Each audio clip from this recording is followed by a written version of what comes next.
Live from Ridge Avenue Sanitarium, the Mad Darbarian, John Dummel. Good evening, warriors. Tonight, the little warrior and I went to see Avengers 3, or as we like to call it, the Thanos backstory. Now, the Avengers 3 backstory, basically with Thanos, was who he was, why he wants to do what he's doing, and basically why this, at the end, means the end. Just like the Illuminati, Thanos, his theory was to end half a civilization. And the reason behind that, so resources can be divided up a lot easier.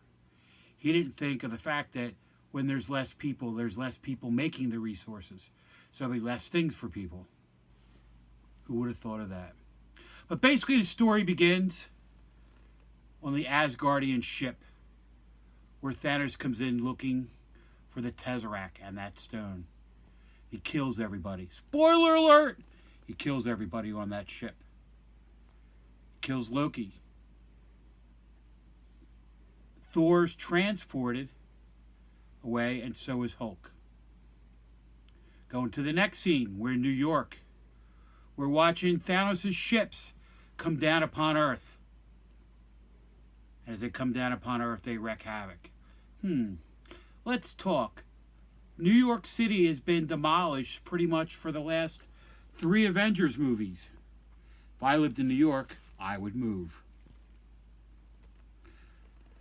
So the story wraps up down in Wakanda, where Captain America and the rest of the Avengers fight Thanos' hordes. But Bruce Banner can't become the Hulk. He's having performance anxiety. He tries, and he can't Hulk out. Which pretty much screws up the entire backstory, because he could have killed Thanos with the snap of his own fingers. But he didn't. Meanwhile, Thor becomes splat on the Guardians of the Galaxy's windshield. They bring him in. Thor meets Peter Dinklage, who's a midget in every other movie except for this, where he's actually a huge dwarf. Huge dwarf. Extra large shrimp. Doesn't go together.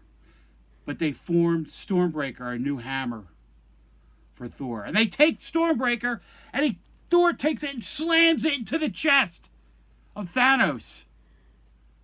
He should have went for the head. The story would have been over. But if the story was over then, we wouldn't have Avengers 4 coming out next year. So all of you who are watching this, you are the half that's left. Because the other half has snapped away.